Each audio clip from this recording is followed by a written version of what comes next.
Yeah, and then you're good. Perfect. Go ahead. Hi, my name is Jennifer Lalunkimi. I am an MPH student at SUNY Brockport. My research is on a qualitative inquiry into mental health perception and knowledge among adults across Monroe County.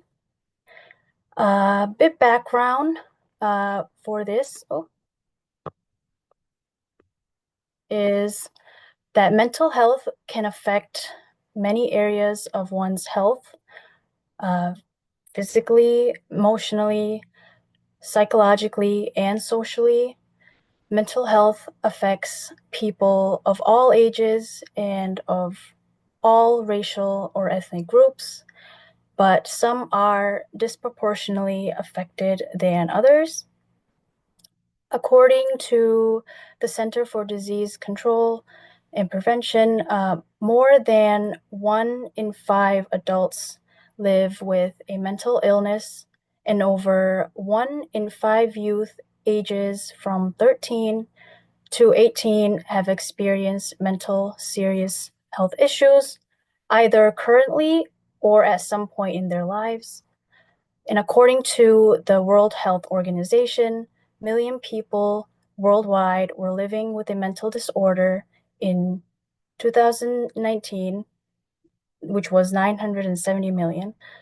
These alarming figures highlight the critical state of how mental health is an issue both in the US and globally. Although mental health is a significant public health concern, there are still gaps in research regarding the factors that influence people's perception and understanding of mental health. While awareness of mental health concerns has increased over the years, significant gaps still persist in knowledge and perceptions. So these variations can be influenced by a variety of factors like social, economic, and cultural factors, making it essential to understand different perceptions to develop effective interventions. Therefore, exploring individuals' different perception and knowledge in mental health must be examined to identify the main issues and understand the gap for improvement. So for the objective of this research, the study aims to examine how adults across Monroe County perceive mental health, assess their knowledge levels, and identify barriers that prevent them from accessing mental health services. This research mainly focuses on detecting the trends or social determinants in different demographic groups to potentially establish the why and the how of how an individual's mental health perception and knowledge is shaped by. And so the methods used for this study, data collection was conducted through structured one-on-one in-depth interviews with 20 participants of varying diverse backgrounds in ages, socioeconomic backgrounds, and cultural identities with the use of convenient sampling. The interviews were audio recorded and it lasted approximately 25 minutes on average per person. Thematic analysis was used to identify and analyze the recurring themes and patterns in the data. This ensured a comprehensive understanding of shared experiences related to mental health knowledge, stigma, education, cultural influences, and accessibility to services as well. And for the results, although only 20 participants were interviewed, the results were very clear in shaping one's mental health perception knowledge. The results that were identified with the four major themes were stigma, education, and cultural influences and access to resources. Stigma served as a barrier as participants identified mental health stigma as a significant challenge, which often led to social isolation, fear of judgment, and reluctance to seeking professional help. Some individuals describe negative stereotypes surrounding mental illness, which contributed to hesitation in discussing personal struggles when it comes to their mental health. And then for education, it really played a big role in mental health awareness, as it was recognized as a key factor in improving awareness and reducing stigma. Participants with higher exposure to mental health education, whether it was through school or workplace or healthcare, they expressed a greater willingness to seek professional help if needed or when needed. Many participants also advocated for early education to normalize mental health discussions through all generations as well. And cultural norms and family dynamics also played a factor in shaping individuals' mental health issues, as some expressed mental health was not a topic that was talked about, or it was even discouraged when growing up. So seeking help was not an option. And last but not least, access to resources was emphasized as playing an important factor in shaping participants' perception and knowledge, while resources including financial barriers and or mental services or even support systems where it was readily available for all individuals, especially for those who cannot afford it, were emphasized. And then many participants emphasize also the struggle of affordability, and some reported that limited availability of mental health professionals, and leading to longer wait times as well, and just a general insurance coverages as well growing up. And to conclude for this study, findings findings from the current study reemphasizes the need for community-based interventions tailored for specific populations to address the unique needs, as individuals have varying spectrums of knowledge, socioeconomic statuses, and cultural backgrounds. In other words, the study really highlights the need for specific community-based interventions that caters to the specific populations, as everyone has different environmental factors and upbringing.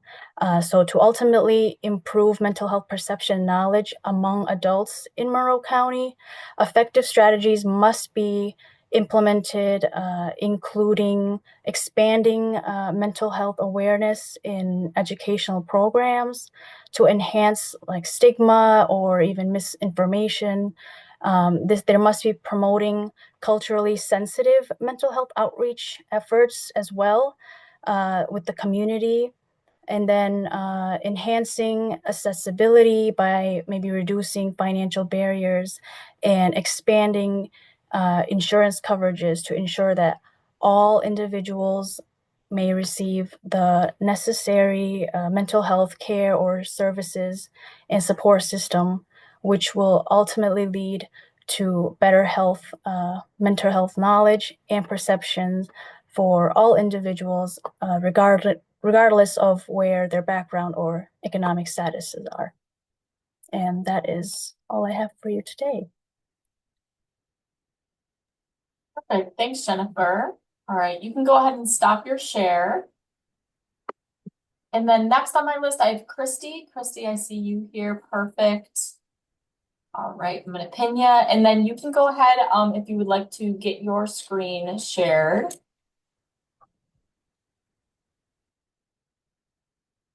All right, I'm gonna go ahead and get your 10 minutes started, and you can go ahead.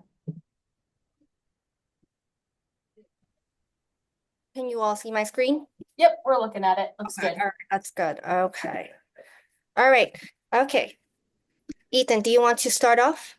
Sure, I could start us off. So, just I guess if you wanna, I could see your screen, but if you just wanted to make it a full screen, I think it's a little bit smaller on mine. If not, I could get started on it. But if you're able to make it a little bit more It's full full screen. screen on my Oh, end.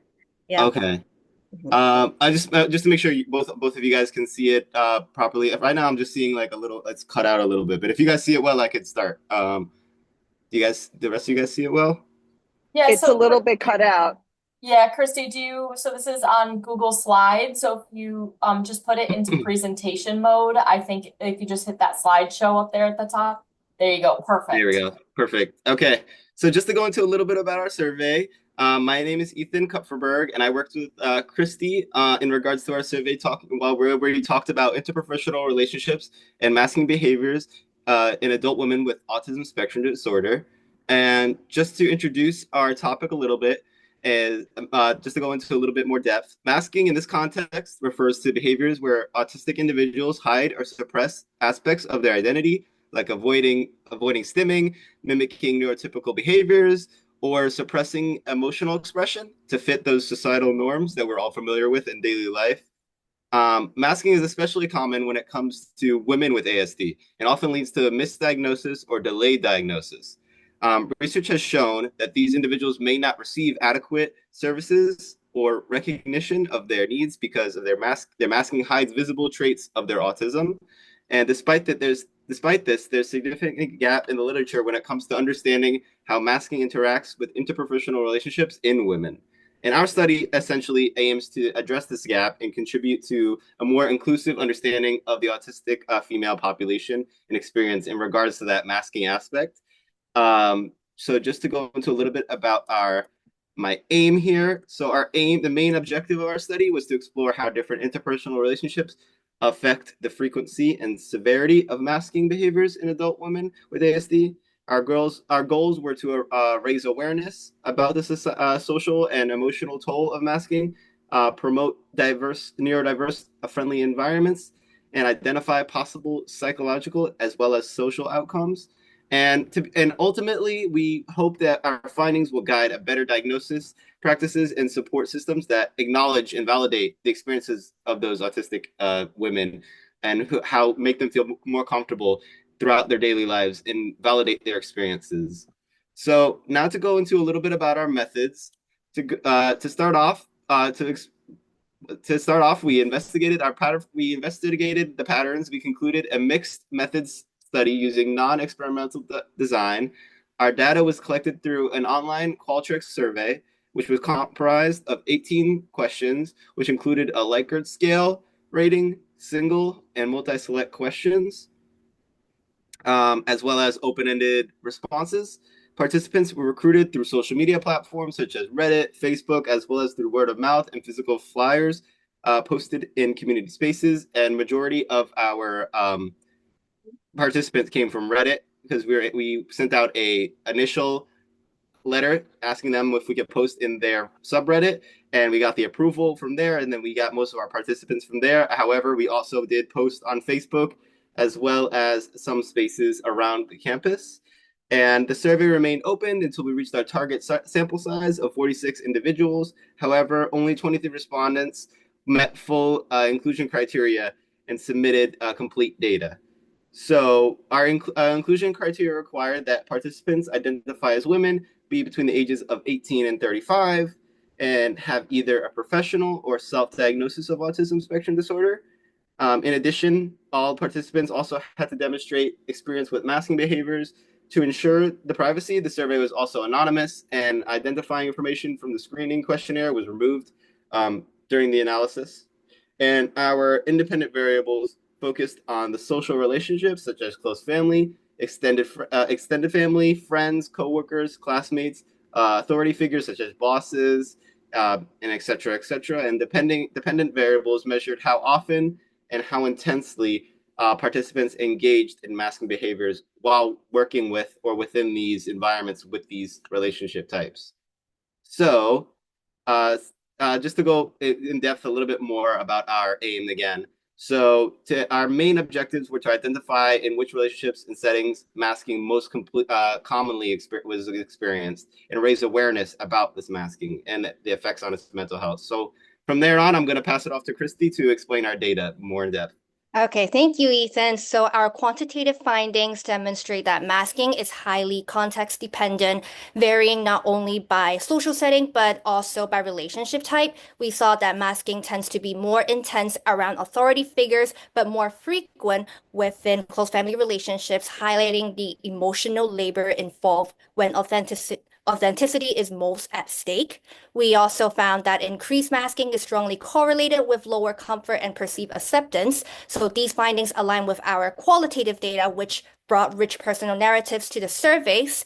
Participants described identity conflicts, emotional exhaustions, and a need to meet societal expectations, especially in professional and familiar roles. So the voices we heard from our participants reinforced that masking is not just behavioral, but it involves deep psychological, emotional, and even physical effects.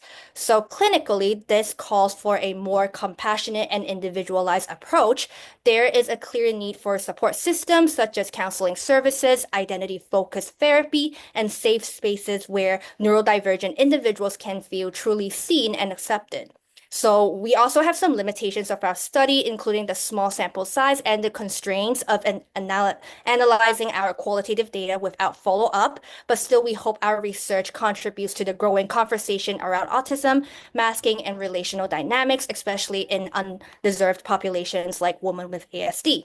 So moving forward, we hope that future studies explore the longitudinal impact of masking, also the role of romantic and family relationships, and also the intersection of masking with self-regulation behaviors like stimming. So here we have a list of our references, and thank you everyone who supported this project. And thank you for Professor Kling. Your guidance and insight made this possible, and we really hope our work continues to foster understanding, authenticity, and acceptance within the ASD community and beyond. So here we have some pie charts and also some graphs of our quantitative data and our qualitative data. And that's it for our presentation. Thank you.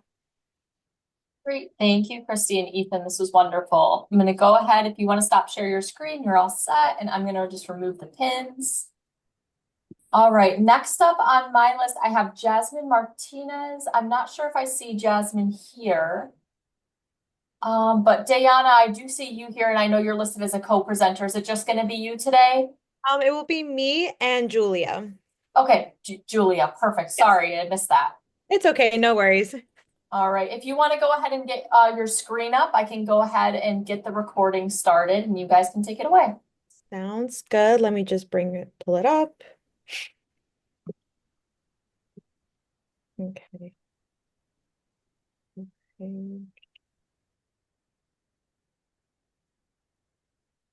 All right. Can everyone see my screen? Yep, it looks good. I'm going to go ahead and set your timer. All right, sounds good. So Julia, you're free to start. Perfect. Okay, so hello everyone. This is our capstone presentation. So we wanted to research school-based speech language pathologists' perceived level preparedness to work with interpreters. So I'm Julia Antioquia, and then this was in collaboration with Diana Diaz, Jasmine Martinez, Michelle Naimira, and the AHI student Fermina Yat. And our faculty mentor was Dr. Linda Rosalugo as well. So moving forward, our overall concern was we wanted to see how many speech language pathologists feel prepared or underprepared to collaborate effectively with interpreters and when working with culturally and linguistically diverse clients. And we've found throughout our literature review that there's often a lack of adequate training and overall guidance. So within our literature review, we found that consistent challenges in SLP interpretation collaboration, including those unclear roles, limited training, and lack of confidence among clinicians. And studies emphasize that structured preparation and interpreter-specific training improves that effectiveness, accuracy, and sort of that overall teamwork. So overall, our focus was to investigate the perceived preparedness of school-based SLPs to collaborate with interpreters in serving those multilingual populations. And we really wanted to focus on the Long Island area, so specifically SLPs working in elementary schools in the Nassau and Suffolk counties. So moving on to our goals, we wanted to identify those gaps in trainings and then inform like that development of professional training programs and resources to enhance SLP skills, ensuring that equitable services for the multilingual population. So our overall research question is this: what is the perceived level of preparedness among school-based SLPs to collaborate with interpreters and working with multilingual students in the Nassau and Suffolk? So moving forward, our methodology, essentially our participants were those school-based SLPs. Our inclusion criteria was that they had to work within Nassau and Suffolk County, and then we accepted all genders, races, and ethnicities. For our materials, we utilized an encrypted Microsoft Excel sheet to sort of collect the contact information of the special education and pupil personnel services directors to send out our surveys to them. Sorry, moving forward. And then the survey protocol was a quantitative survey with one qualitative question on Qualtrics. And our Qualtrics survey was a total of 44 questions, which consisted of Likert scales, yes, no, and multiple choice questions. And those questions really wanted to target on the assessment and interventions of SLPs conducting assessment and intervention with the multilingual population. And also we wanted to see if they received any on-site resources and trainings. And we also had one open-ended question in the end, which is our qualitative question. The expected duration of our survey took about 20 to 25 minutes. And then the software system we utilized was the Qualtrics management software system to collect and sort of sort the participants' responses, and Python as our data analysis tool. And that was in collaboration with our AHI student. So our recruiting process took about 2 to 3 months, where we sent out the first round of surveys December 15th, and then closed our survey March 3rd. And then the IRP approved email was sent out twice, and within a 4-week time period in between, so we sent out that next round of surveys. We also reached out to faculty and to help us really disseminate those flyers out to SLP supervisors. So our methods of data analysis was 3 t-tests, one-way ANOVA, two-way ANOVA, and a key term analysis for our qualitative question in the end. We really wanted to see how resources influence the level of preparedness for SLPs to work and really conduct those assessments and interventions with the multilingual population. And for the key term analysis, it was grouped into 4 major themes to see the interpreter use and collaboration, training and learning formats, SLP-specific contexts, and district responsibilities and their overall access. And ultimately, by utilizing this survey and the questions we find, we wanted to really drive the goals of our study, which is to identify gaps in training and resources in SLP collaboration, and to ensure more equitable service for the multilingual students. Thank you. All right, thank you so much, Julia. So now I'm going to be discussing the results and the discussion in conclusion. So we received a total of 28 survey responses, but after screening, only 20 of our participants met the inclusion criterion. We found that 63% of our participants work with English learners, which is important for our study. And it is also important to note that some of these English learners may have co-occurring disabilities as well. So one key finding we found was that 89% of our SLPs felt that they were not proficient to conduct bilingual assessments. And we also found that 84% of our participants felt they were not proficient to conduct interventions in another language other than English. We specifically asked our participants if they received any type of preparation during graduate school, and we found that 69% of our participants did not receive any type of preparation during grad school. We also found that when we asked our participants if they received any professional learning opportunities from their school district, we found that 92% of our participants do not receive any additional trainings or preparations from their school district. So although our participants did not receive this formal training, we found that most of our participants rated workshop CEUs and certificate programs as very important or important to prepare them to work with interpreters. In terms of collaboration with interpreters, we found that most of our participants use interpreters more during assessments rather than intervention. We also found that 80% of our participants never use interpreters during interventions, which highlights those challenges of having the long-term interpreter in the school districts. Like Julia mentioned, we conducted 3 t-tests and a 1- and 2-way ANOVAs, and we found no statistical significant relationships between any of our variables.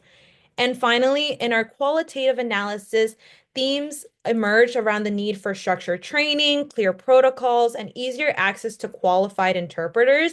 And our participants also expressed a strong desire for virtual training, step-by-step guidelines, and support from their school districts to better collaborate with interpreters and have them feel prepared. So for our discussion, our findings reveal that there were no statistical significant differences in school-based SLP's perceived level of preparedness based on workshops, continuing education courses, or access to any other on-site resources. Like I mentioned before, nearly 70% of SLP said their graduate program did not prepare them to work with interpreters, which aligns with existing research showing that widespread gap in training and also role clarity in the specific area. Clinically, this does highlight the need for structured professional development and district-wide protocols, and also the qualitative responses combined with the low use of interpreters during intervention really points to that systemic issue that goes beyond that individual training. And we also found some limitations to our study. We had a small sample size. It did focus only on Nassau and Suffolk County here in Long Island. And the survey was long with 44 questions, which may have contributed to participant fatigue and possibly neutral responses. And all these factors limit the generalizability of our findings.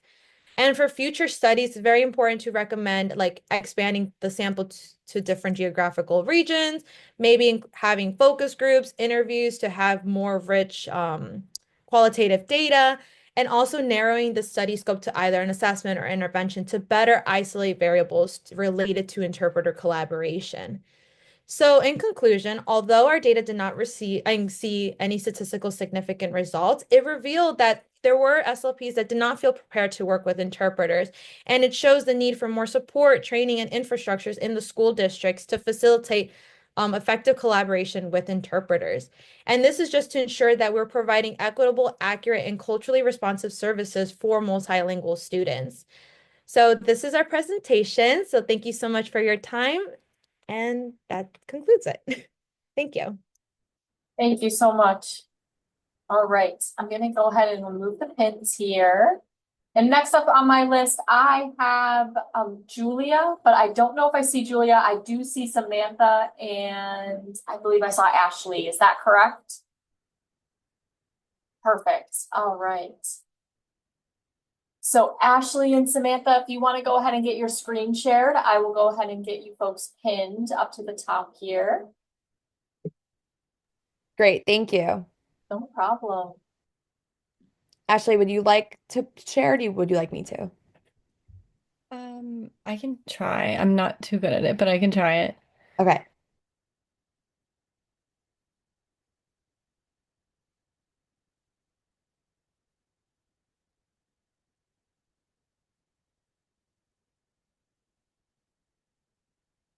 I'm sorry. Can you actually do it? It's gonna take me a second to figure it out. Yeah, I can. Thank you.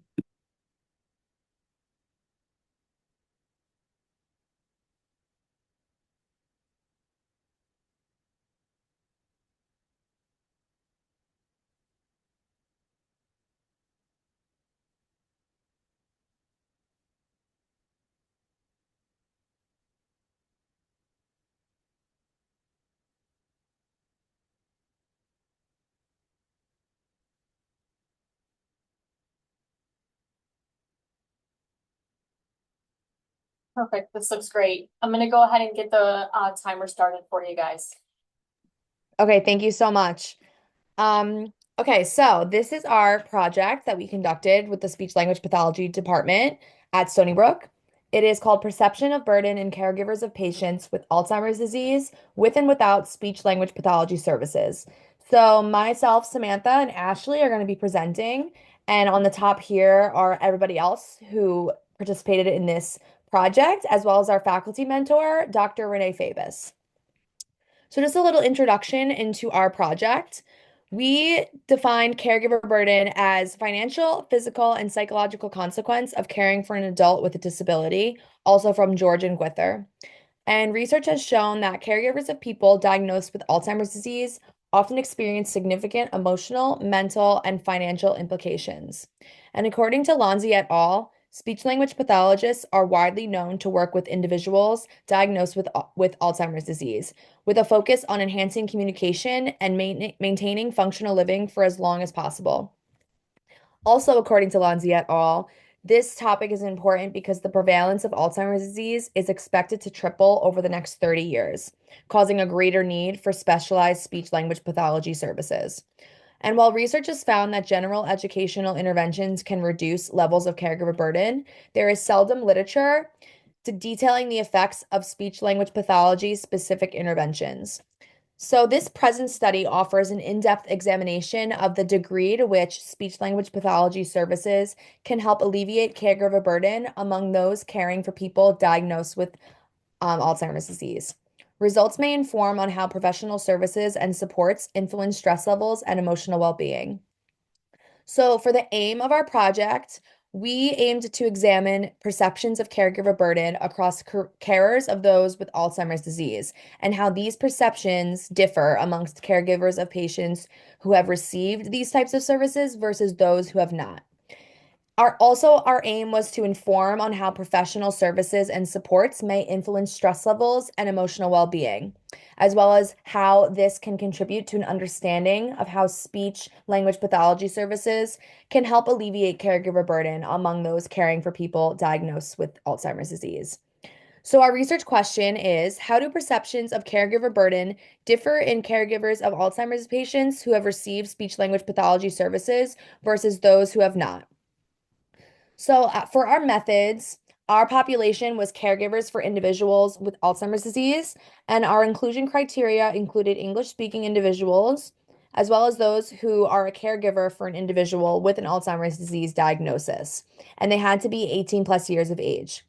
For exclusion criteria, the caregiver for an individual with Alzheimer's disease had to have a diagnosis and it could not be along with another neurological disorder. So let's say they had Parkinson's disease on top of having Alzheimer's disease, they were not included in the study. So for our materials, we had a quantitative study implementing a cross-sectional research design using Qualtrics. And participants were prompted to answer a total of 37 questions, including 4 quantitative questions, 10 demographic questions, and 15 quantitative questions. We also used a Likert scale that was converted from the total burden score for a already adapted burden interview called the Zarit Caregiver Burden Level. And for the procedure, they were provided with a QR code linking to the consent form and Qualtrics survey, and the survey was posted to Facebook groups and Instagrams to recruit participants, as well as being sent out to the Alzheimer's Disease Resource Center and the Stony Brook Center of Excellence for Alzheimer's Disease. And it was carried out online for participants to complete the survey. And now we're going to move on to Ashley. She goes into our results. All right, thank you, Sam. So now going into our results. So in total, we ended up receiving about 50, we received 50 responses in the survey, but only 32 of these were eligible for us to calculate the burden score. So these are some charts that we included about the participant demographics. So the participant age of the caregivers, it ranged from young adults up to those age 65 plus. We also included a chart of the education level of the caregivers, as well as their gender and their employment status. So overall, our findings revealed that the average burden score was 48. So we created our own burden scale. So 20 to 40 was mild to moderate, 40 to 60 was moderate to severe, and over 60 was severe burden. So 26 were in the moderate to severe range, 4 were in the mild to moderate, and 2 were in the severe burden category. So between the groups of those that received SLP services and those who did not, of the 32 responses that we used, only 7 received speech pathology services. So 25 did not. So these are just some charts showing the differences. So in the group that did receive speech services, there were some outliers. So it kind of skewed the data. So we used the mode for both of these. So the mode for those with speech services was 45, and those without, it was 46 and 52. And then we also ran a Spearman's correlation. So it revealed a p-value of 0.280. And so this was not statistically significant, but it does show a correlation between the frequency of services and the caregiver burden. So this graph kind of shows that as SLP services increased, the level of caregiver burden tended to decrease, although our results were not statistically significant. And we also collected qualitative data. So these are some examples of the responses we received, but these were not included into our statistical analysis. But they provided some personal insight into the lived experiences of caregivers. And then just to conclude, again, while our Spearman's correlation did not reveal a statistically significant relationship, it did indicate a trend suggesting that increased speech services did lower caregiver burden. So this highlights the potential value of our services to those with Alzheimer's disease as well as the caregivers themselves. This could be due to us providing communication strategies as well as counseling to help relieve any frustrations and anxieties that the caregivers may be experiencing. So this identifies the lack of speech language pathology service and highlights the critical gap in care, which can support efforts to secure funding and grants for developing therapy resources and advocating for further therapy for these individuals. So what this means for us and our clinical implications, it reinforces the potential positive role, as I mentioned before, of our services for individuals with Alzheimer's as well as the caregivers.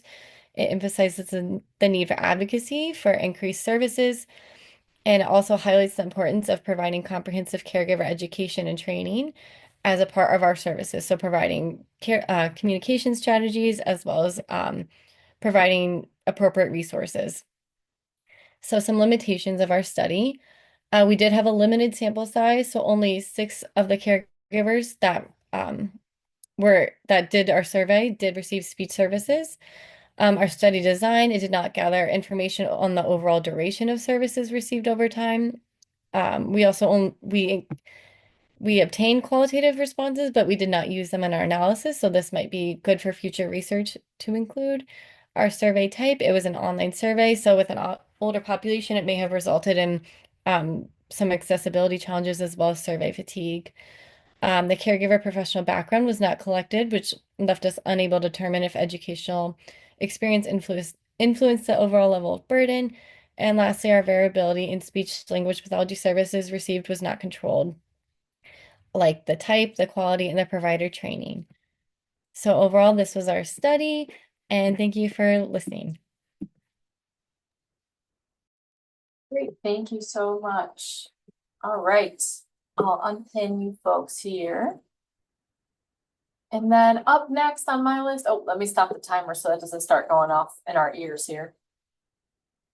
All right, next up on my list, I have Grace. Grace, hi, how are you? I'm doing well. How are you? Good. If you want to get your screen up, I can go ahead and get the timer started. Is anybody else joining you or just you today? Awesome. Yes, I have 2 other girls with me, Drew and Kaylin. They are on, and I think we should be ready to go. Perfect. So let me get this up. Sometimes it takes me a second to get folks pinned here. No worries. So you said, oh, Drew, perfect. All right, let me go ahead and get your timer started. And you folks are all set. This looks good. Okay, so hi everyone. So we wanted to examine or explore the retrospective power of the CSE in detecting dysphagia on the modified barium swallow study using the modified barium swallow study impairment profile. So I'll briefly go over some of these big key terms in our presentation. So first, aspiration and penetration. Today we'll use them interchangeably. But the modified barium swallow study shows a swallow with a barium dyed food, and normally this food goes down the pharynx into the esophagus. But if it enters the larynx or your voice box, that's aspiration, or as we might say, going down the wrong pipe. So you cough when that happens. To some of us, this might sound a little bit familiar.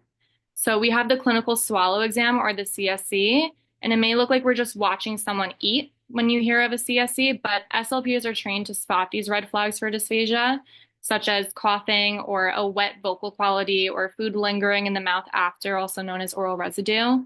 But we can confirm aspiration from, we cannot confirm aspiration from just a CSE. So we need that objective tool, which is that X-ray I mentioned before, the modified barium swallow study. This is a gold standard in the field. So this is that moving X-ray, and to score it consistently, we also use the modified barium swallow impairment profile, the MBS-IMP. So it has different points in the profile that help us to identify the type and severity of dysphagia as well. So overall, all of these things led us to our study. Does a CSE align with the MBSS findings? And our literature reviews show that CSEs can miss or misidentify aspiration. And for accuracy and objective measure, like the MBSS is essential. So Grace will now explain our deeper review. Okay, so I'm going to start off with an analogy. Imagine going to a doctor for knee pain and they wouldn't just put a cast on you without any tests. So we had to confirm what's wrong first. Similarly, in our field in speech language pathology, we can't rely solely on the CSE, as Keelan mentioned, to diagnose dysphagia or aspiration risk without any instrumental testing. Now, our project is called Exploring the Retrospective Power of the CSE in Detecting Dysphagia on the MBSS using the MBS IMP. And it looks at how well the CSE can predict aspiration penetration seen on the Modified Barium Swallow Study, MBSS. Now, our key literature highlights, so we reviewed research connecting 18 CSE components with aspiration penetration and MBSS results, and we found that there are no significant links between, in the research we found, no significant links between oral residue and aspiration. We found in the literature that cough strength is important for airway protection. The literature found also that mastication is linked to esophageal dysphagia. And we also found that the literature said that wet vocal quality is not a reliable sign of aspiration or penetration. And now I'll bring it over to Drew. Okay, thank you. So the aim of our study is to investigate the diagnostic accuracy of the CSE in detecting aspiration and penetration as compared to the results obtained from the MBSS. So findings may influence the implementation of more standardized diagnostic procedures at the bedside or promote increased use of objective measures to determine the most appropriate diet and aspiration penetration risk. So that brings us to our research question. Is the CSE reliable for detecting aspiration penetration at the bedside in adult patients with various diseases and conditions when compared to objective measures such as the MBSS?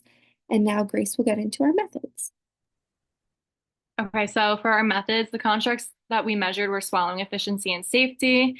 The participants that were in our study were adult patients who had received both the CSE and a subsequent MBSS during the year 2023 at Stony Brook Southampton Hospital. Stony Brook Southampton Hospital sent those records over to us. They de-identified all patient information and they transferred it via encrypted Stony Brook Medicine emails. They were able to find 21 cases that matched that criteria. Once we received the data, we looked through all of the CSEs and we found that there were 18 variables that were consistently assessed across all cases. And so you can scan this QR code to see our spreadsheet where we organize all of our data as well as definitions of each of these variables. Primarily, we compared each variable to whether or not the patient actually aspirated or penetrated when the anatomy was viewed under radiology with the MBSS. And then to further validate the study, the CSE, we also wanted to compare it to the components of the Modified Barium Swallow Impairment Profile.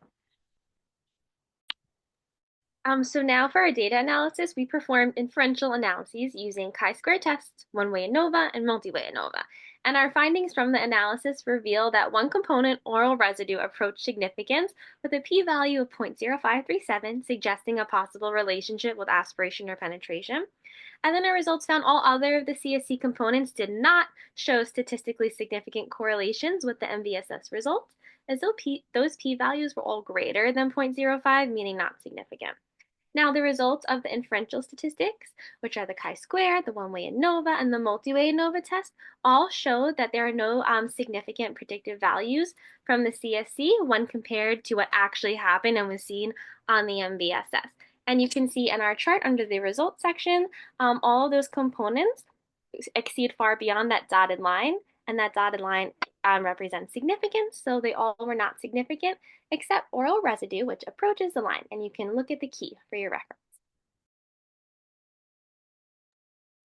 Okay, so to wrap it all up for our discussion part, so the CSE is less reliable than the MBSS for detecting aspiration, as we've seen in previous research studies and as we kind of noted in our study as well. So there is a weak correlation between the CSE and the MBSS results. And as Grace just mentioned, oral residue shows potential as a marker, which should be kind of looked into further, which we'll discuss a little later.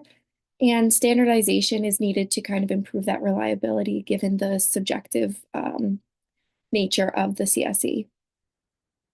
So what does this imply for a clinical practice? Well, it shows that the CSE alone isn't enough to determine an aspiration risk. Instrumental evaluations like the MBSS are still crucial for an accurate diagnosis.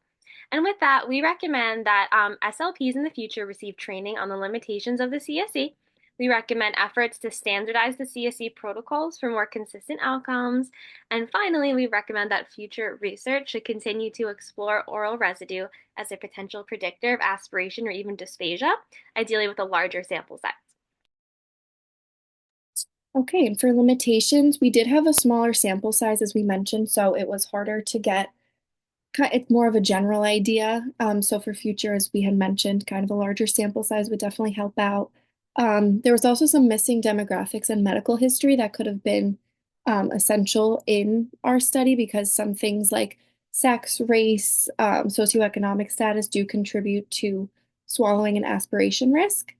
Also, as we mentioned, the subjectivity of the CSE, it's hard because every clinician is a little different. And that kind of brings us to bringing in those standardized scorings. So kind of high, medium, low, or normal, abnormal, just something to make it a little more objective, sorry. And then lastly, the unclassified MBSS scores, another limitation of our study. And so directions for our future research, as we mentioned, oral residue should be further investigated as a potential clinical marker and using that larger sample size as well. So just to conclude, the literature also states the CSE components are not reliable predictors of aspiration and penetration, as we had also found in our study. The gaps show that the lack of studies comparing the CSE and MBSS and MBS-IMP components. Our research goal, again, to determine the reliability of the CSE compared to MBSS. Our methods was swallowing efficiency via retrospective cross-sectional study. Data analysis was our chi-square one-way ANOVA and multi-way ANOVA. And our results found that the CSE was not a reliable predictor of aspiration penetration. As we said, the clinical implications, CSE is insufficient for determining aspiration penetration. There's a need for standardization, objective measures for accurate diagnosis. And lastly, again, our limitations, that small sample size, the subjectivity, demographic info was missing, lack of previous medical history, and unclassified MBSS scores. And then below we have our references and just our acknowledgements. Thank you to Dr. Fortunio and Dr. Williams, as well as Dr. Fabus for helping us throughout this project. Thank you. Thank you. Great, thanks so much. I'll have you folks stop share. Perfect. I'm gonna unpin here. And then for our next, I know Jamie Seeger, it was supposed to go next, and she did email me a copy of her presentation. So I'm gonna go ahead and share. She sent a pre-recorded video along with some of her co-presenters. So I'm gonna go ahead and share that on her behalf. So I'm gonna get that pulled up. Oh, I should probably make sure that we have audio. Sorry.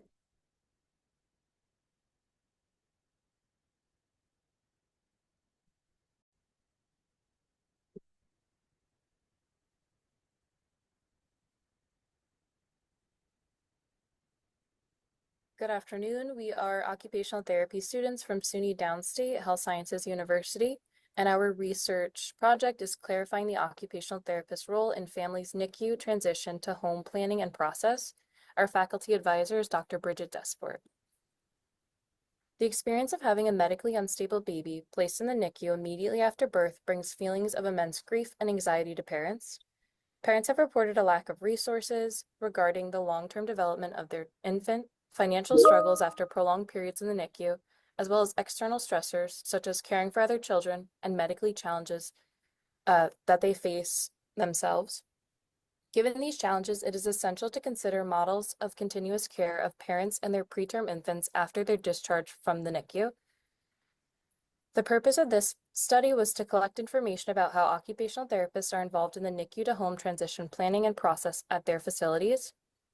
The materials and methods.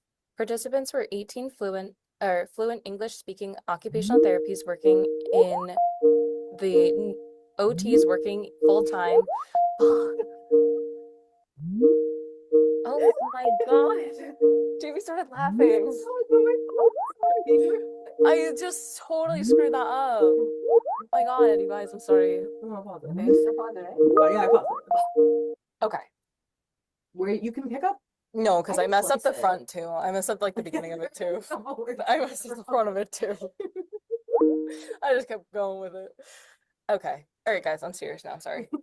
Hold on, go on. I'm serious. Okay. Okay. Okay. Ready? Yeah. Good afternoon. We are occupational therapy students from SUNY Downstate Health Sciences University, and our research project is clarifying the occupational therapist's role in families' NICU transition to home planning and process. Our faculty advisor is Dr. Bridget Desport. The experience of having a medically unstable baby placed in the NICU immediately after birth brings feelings of immense grief and anxiety to parents. Parents have reported a lack of resources regarding the long-term development of their infant, financial struggles after prolonged periods in the NICU, as well as external stressors such as caring for other children and medical challenges facing the parents themselves. Given these challenges, it is essential to consider models for continuous care of parents and their preterm infants after they are discharged from the NICU. The purpose of this study was to collect information about how occupational therapists are involved in the NICU to home transition planning and process at their facilities. Participants were 18 fluent English-speaking OTs working full-time, part-time, or per diem in the NICU. Excluded were OTs who are not currently practicing in the NICU, occupational therapy assistants, or other neonatal therapists. The design was an original mixed method research consisting of the Likert scale and open-ended questions, which were distributed via email and social media. Surveys were completed and analyzed using REDCap. The procedure included participants being recruited through convenient sampling via email, LinkedIn, social media such as Instagram and Facebook, and OT Commune, the American Occupational Therapy Association discussion forum. Below is an example of one of the flyers that we posted to social media and we included in the emails. In figure 1, you can see our participant demographics, and it's notable that all 18 of our participants were female and all 18 of our participants were also white. So there was a lack of racial or gender diversity within this sample. In total, we emailed 45 different occupational therapists that we believed were working in the NICU, and were unable to quantify how many therapists saw our physically posted flyers or our digitally posted flyers, as there was no way to count this. If you look at figure 2, you can see the therapist responses to our Likert scale questions, and we'd like to highlight a few key results that we found. Firstly, 9 OTs out of our sample said that they were seldom or never the primary facilitator in the NICU to home transition. Only 1 OT reported being almost always the primary facilitator.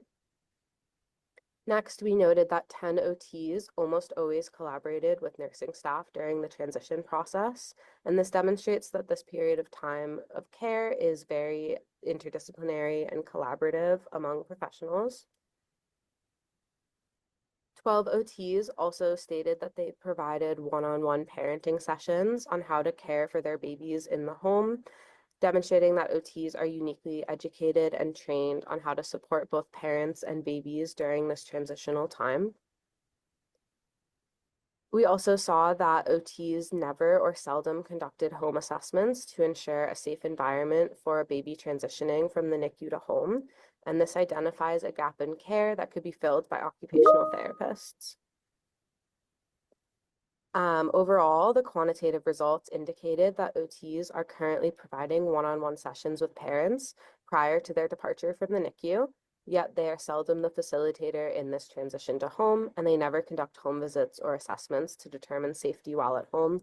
These results indicate a gap in care between the NICU and home and emphasize the expertise of OTs to use their knowledge alongside other health professionals to bridge this gap. Our 10 open-ended questions really allowed us to hear from the OTs in their own voice about how they perceive their role within the transition home. 9 participants believe that their role of the OT is not clearly defined in the transition to home process. family readiness to take their children home was often assessed via a 24-hour room, which basically is like a simulated home environment that the families can cloister themselves in and basically run a small test of how it would be when they get home. There's other observational processes that OTs mentioned as well as hospital developed checklists. 3 did note that there was no readiness assessment in place in their hospital. While the quantitative data revealed that OTs do provide one-to-one caregiver education, the survey results revealed that OTs still wish for even more education opportunities if possible.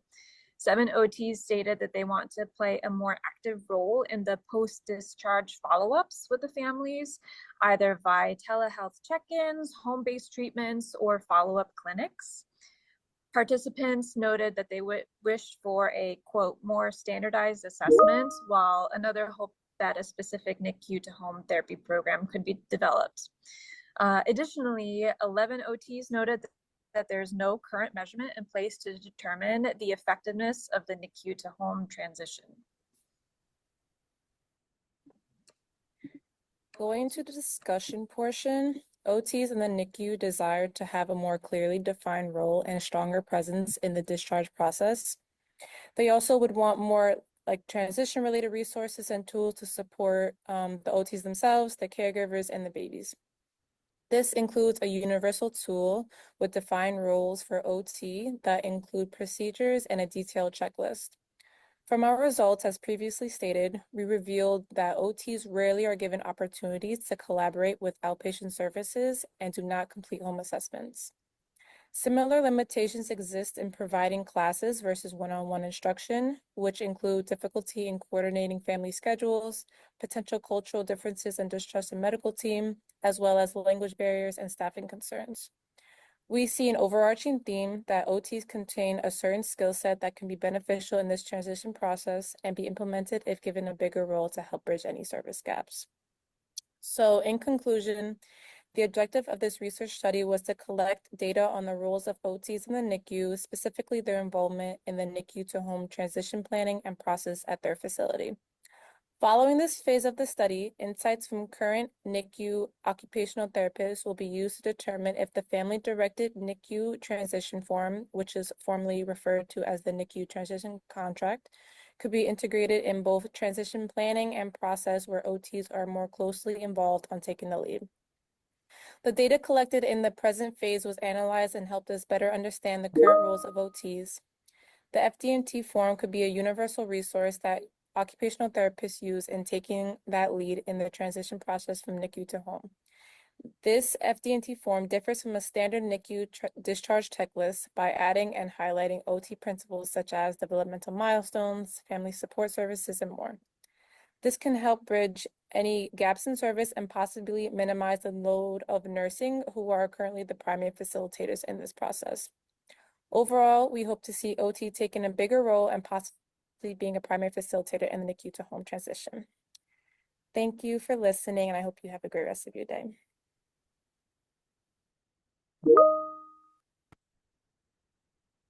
All right. Next up on my list, I think that it's Kes. I think I have you up next. I do believe so, yeah. Let me pull up and share my screen. Yeah, no problem. This one, share. And where's the button? Oh.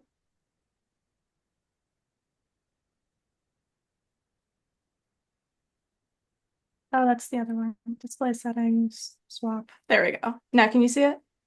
It's just lagging. Yep, perfect. Looks great. Sorry.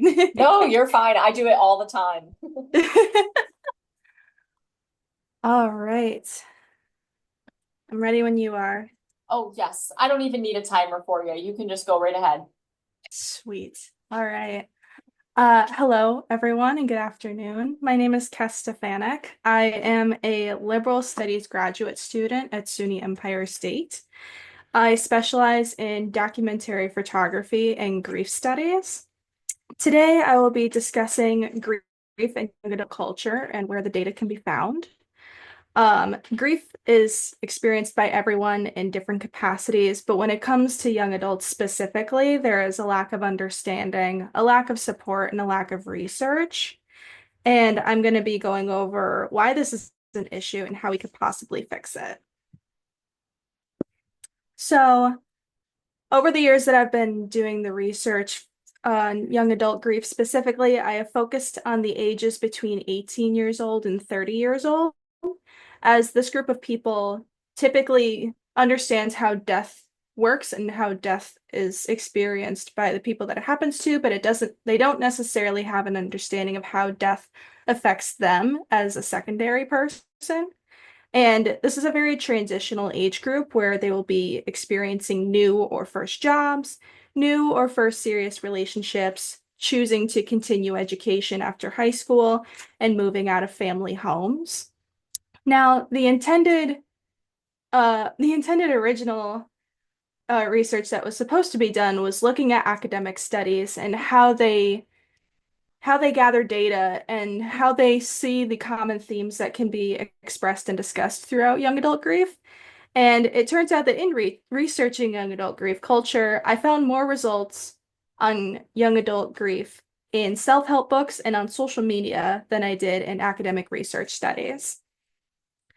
So, as part of this, last year in 2024, I conducted a general grief survey, and 69 people answered, where predominantly most of the people that answered the survey were young adults. And one of the questions that I asked about was whether people found grief resources to be easy or difficult to find.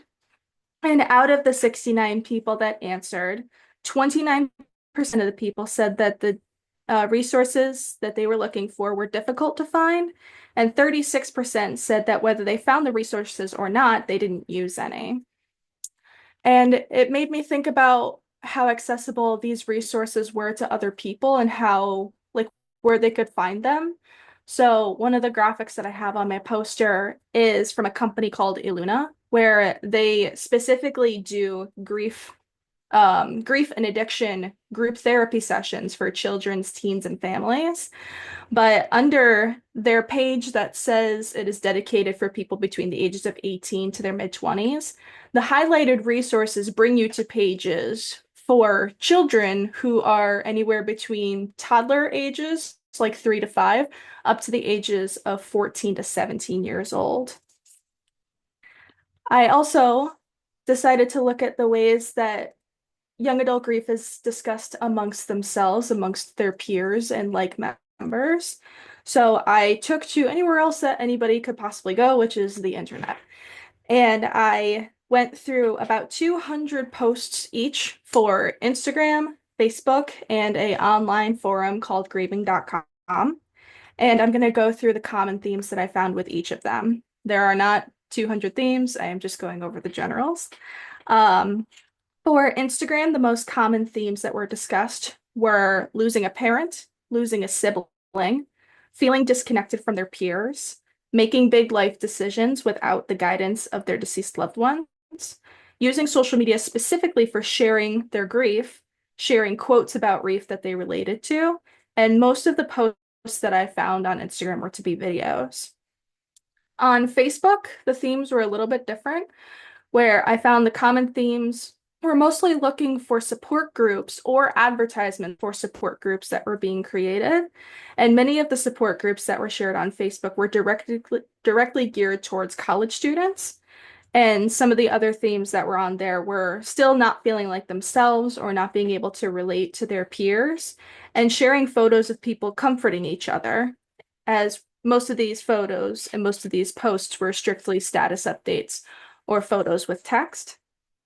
And then on grieving.com, there was a little bit more of a change where the common themes dove into loss of children, experiencing miscarriages, a loss of childhood sweethearts, having a hard time with therapy or expressing themselves in therapy, being able to relate better to their older peers than to people their own age, and general confusion in how to feel.